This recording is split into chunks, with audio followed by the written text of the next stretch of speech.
캄캄한 어둠 때문에 상대의 얼굴이 자세히 보이진 않았지만 뭔가 다른 느낌만은 확실했다.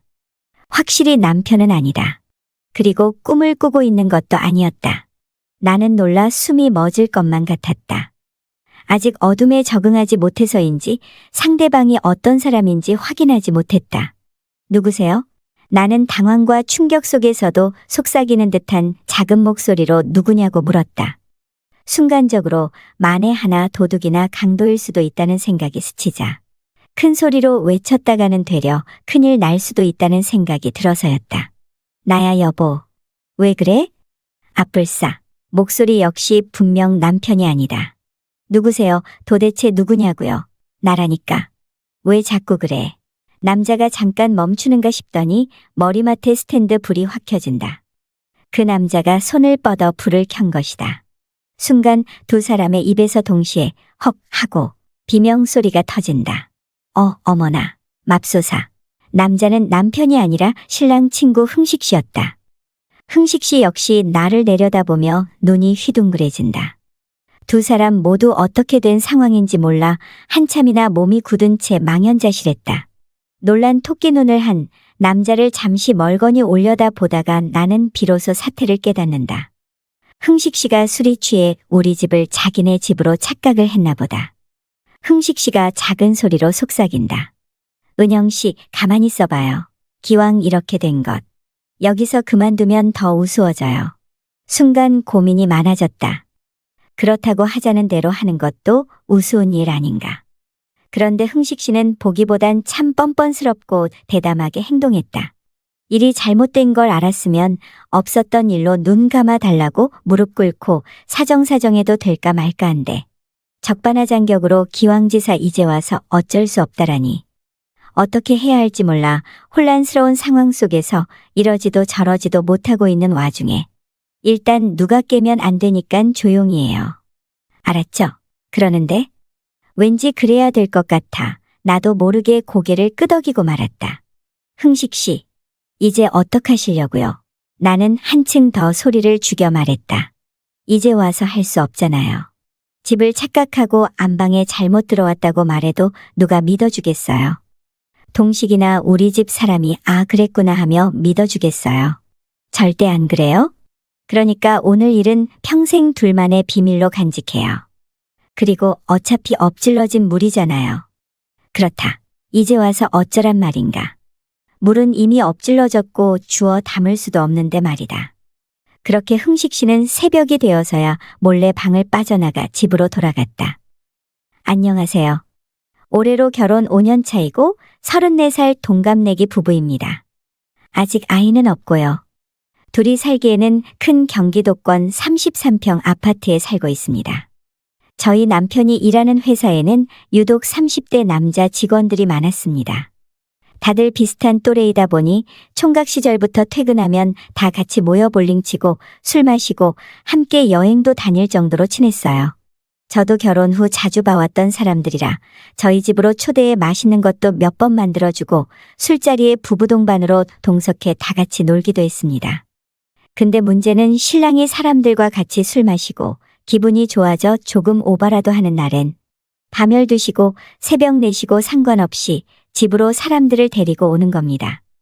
제가 집에서는 평소 속옷도 안 입을 정도로 편한 복장을 한 채 소파에 널브러져 정신없이 TV를 보고 있는 편인데 갑자기 연락도 없이 손님을 데리고 쳐들어오는데 난감할 때가 한두 번이 아니었죠. 처음 데리고 왔을 때도 아주 식겁을 했어요. 둘만 사는 집에 현관문 여는 소리가 들리기에 당연히 신랑인 줄 알고 편한 차림으로 있다가 식겁해서 안방으로 달려갔죠. 몇 번은 데리고 오지 말라고 요즘 이렇게 용감한 남편이 어디 있냐고 좋게 말했는데 2번이 3번이 되고 매번 너무 싫다고 했는데도 잘 고쳐지지가 않더군요.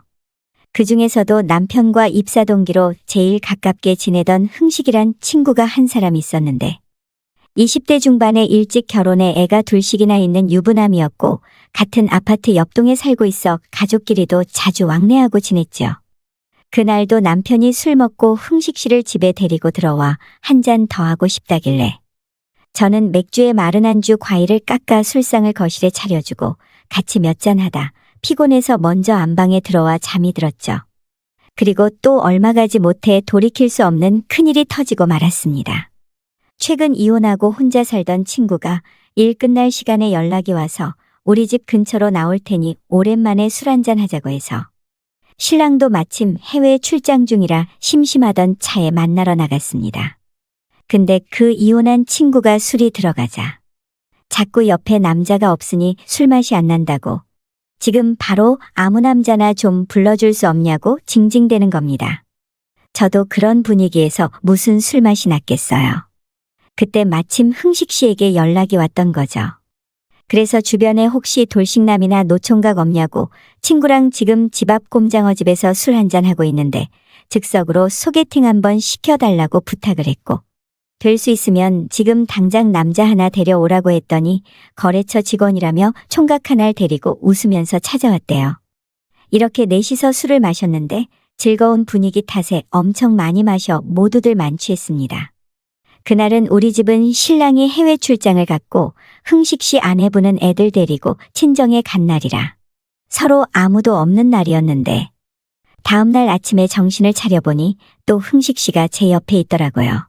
저도 필름이 끊긴 상태였지만 어느 정도 마음이 있었으니 받아줬겠죠. 한 번도 아니고 두 번이나 실수를 하다니 뭘 어떻게 해야 되는 건지 진짜 눈앞이 캄캄했습니다. 둘만 입 다물고 있으면 없었던 일이 되겠지만 그날 이후 흥식 씨는 보름 넘게 우리 집에 오질 않았습니다. 그렇게 초조한 시간이 흐르고 제가 먼저 전화를 했습니다. 전화하니깐 처음엔 안 받더라고요. 그때부터 더 초조하기 시작해서 정말 심장이 터질 것 같았습니다. 두 번, 세 번 그렇게 몇 번 더 한 후에 받더라고요. 받아서 둘 다 아무 말도 안 하고 여보세요만 몇 번을 했는지 모르겠어요. 어떻게 말을 꺼내야 하나. 다행히 그 남자가 먼저 만나서 이야기하자고 하더라고요. 그렇게 근처 카페에서 만나기로 하고 나갔습니다. 서로 술 마시고 실수한 거니까 잊어버리자. 다시는 이런 일 없도록 할 테니 전과 같이 편하게 지냈으면 좋겠다. 이렇게 서로 좋게 이야기하고 헤어졌어요. 근데 그 사건 이후로 흥식 씨가 자꾸 남자로 보이기 시작하고 볼 때마다 호감이 가는 겁니다. 평소엔 말도 너무 잘 통하고 정치 색깔이라든지 즐겨보는 드라마 등 여러 면에서 공통 관심사도 많고 저랑 너무너무 잘 맞는 겁니다. 저희 남편은 오로지 사람들 만나 놀다가 술 마시는 것밖에 모르는 사람이었죠.